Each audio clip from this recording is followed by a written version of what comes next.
بسم اللہ الرحمن الرحیم۔ ملفوظ نمبر 73۔ دین کے تمام کاموں میں اصل، مطلوب اور مقصود صرف اور صرف اللہ کو راضی کرنا ہونا چاہیے اور آخرت میں ملنے والا اجر و ثواب ہی ہونا چاہیے، اور دنیا میں جن انعامات کا ان اعمال پر اللہ نے وعدہ کیا ہے، مثلاً چین اور عزت کی زندگی، یا مثلاً استخلاف، زمین کی خلافت اور بادشاہت، اور تمکین فی الارض، زمین پر قبضہ اور حکومت، تو یہ سب چیزیں مطلوب نہیں بلکہ موعود ہیں۔ صرف ان کو حاصل کرنے کے لیے ہمیں کوئی عمل نہیں کرنا چاہیے، لیکن ان وعدوں کا یقین رکھنا ضروری ہے،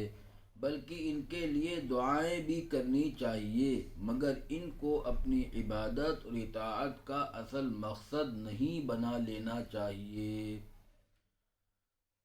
موعود جن کا وعدہ کیا گیا ہے، اور مطلوب جن کی ڈیمانڈ اور مانگ کی گئی ہو، ان دونوں میں فرق کو آپ لوگ اس مثال سے شاید اچھی طرح سمجھ سکیں کہ نکاح اور شادی سے مقصود اور مطلوب تو بیوی کو حاصل کرنا اور اس سے فائدہ حاصل کرنا ہی ہوتا ہے، مگر اس کے ساتھ اس کے گھر والوں کی طرف سے کچھ چیزیں ضرور آتی ہیں جو اس کے گھر والے اپنی بچی کو رخصت کرتے وقت دیتے ہیں، لیکن ایسا بیوقوف شاید ہی دنیا میں کوئی ہو جو شادی بیوی کو حاصل کرنے کے لیے نہیں بلکہ اس کے ساتھ آنے والی چیزوں کو حاصل کرنے کے لیے کرے، اور اگر کوئی ایسا کرے اور یہ بات مان بھی لی جائے اور بیوی کو اس کی یہ بات پتہ چل جائے تو سوچو تو پھر اس کی بیوی کے دل میں اس کے لیے کتنی جگہ رہے گی۔ تو جو چیزیں موعود ہیں